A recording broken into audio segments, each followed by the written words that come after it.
So Red Pen Highlighter is specifically around constructive criticism, and we tend to get a negative kind of feeling when we hear that word usually, but it's a very important thing to be able to receive feedback and give feedback. So I like to call it beneficial feedback and kind of frame it in a way that is an overall positive experience. I like to say beneficial experience rather than positive. And the analogy I like to use, or the paradigm, is the red pen highlighter, where if you're writing a paper in school or college, you get the first draft back and there's red pen marks on it, right? So that this word's spelled wrong, this is how it's spelled correctly. Let's move this paragraph down here.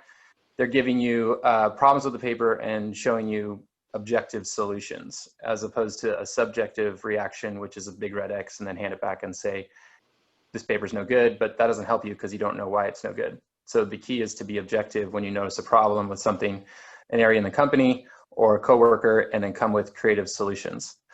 And then the highlighted part is, parts of the paper that are really good and rocking. But again, if you're being subjective with that, and you just highlight the whole thing and put a bunch of gold stars on it and dinosaur stickers and A+ with honors and hand it back, that doesn't help the person either, because they don't know specifically why it's good and they don't know what to keep doing.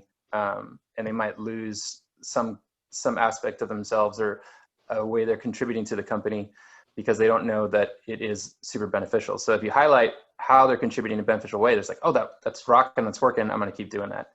So if both are done in an objective way, they're both beneficial. And a lot of times people think, oh, I'm more of a red pen type person, I must be just very negative and a downer, when in actuality, you're totally helping out somebody if you're doing it in an objective way. So the key is objectivity over subjectivity. If both are subjective, they're both negative. If both are objective, they're both positive. If you look at it that way. So with this, it kind of gives people permission and a platform to be able to have those hard conversations in a beneficial way.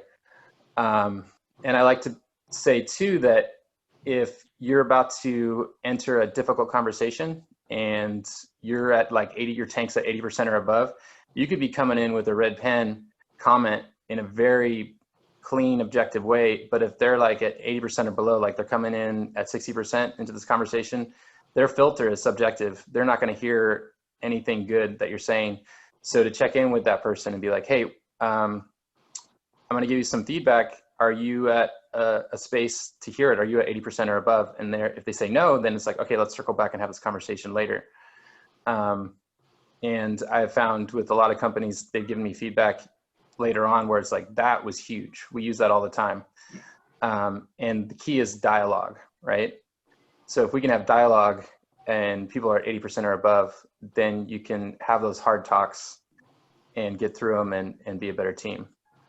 So with that, I think it's good to start with ourselves, because if we want to change a company or have some kind of positive effect, it's best to start with ourselves. So I like to have people basically currently highlight and red pen themselves in the company so far. So for instance, for me, like my red pen currently is when I clock off, my mind is still working and I don't give myself time to rest. So I need to clock off when I clock off, like be done with work when I'm done with work. That way, when I clock in, I'm totally coming in at 100%. And then my highlight currently is I'm doing a lot of different things. So I'm bringing a lot of creative diversity to Tree to Tree. For example, I'm working with Katie to get involved with equine, how do I say this? Equine, I'm not equine therapy, it's equine. No, it'll be equine assisted learning.